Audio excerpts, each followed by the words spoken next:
नमस्कार, आज आपण बनवणार आहोत राजमा चावल। त्यासाठी मी राजमा घेतला आहे आणि यामध्ये साहित्य घेतलेलं आहे। उभा कापून कांदा घेतलाय, बटाटा, टोमॅटो, अद्रक लसूण पेस्ट, खडा मसाला, हिरवी मिरची आणि कढीपत्ता आणि थोडीशी कोथिंबीर आणि थोडासा वाटाणा।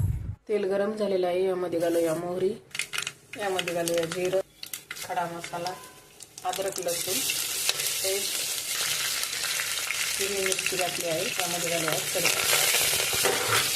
ते छान परतून घेऊया। कांदा घालूया, कांद्याला लालसर कलर येईपर्यंत आपल्याला परतून घ्यायचा आहे याला। यामध्ये घालूया बटाटा, यामध्ये घालूया हा राजमा,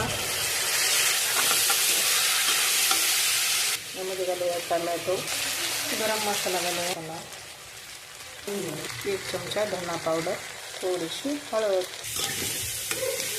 थोडंसं घालूया हिंग, यामध्ये घालूया धुवून घेतलेला तांदूळ आहे स्वच्छ, यामध्ये घालूया चवीनुसार मीठ, यामध्ये घालूया थोडंसं तूप। हे छान परतून झालं आहे, यामध्ये घालूया पाणी, यात पाणी घालून झालं आहे। आता आपण याला लावूया झाकण आणि 2 शिट्ट्या करून घेऊया। वाटाणा मी पाण्यात उकडून घेतला होता 2 मिनिटं, तो याच्यात टाकलेला आहे, तो विसरून राहिला होता। राजमा चावल तयार झालेला आहे। अशा छान छान रेसिपींसाठी लाईक करा, फॉलो करा। थँक्यू।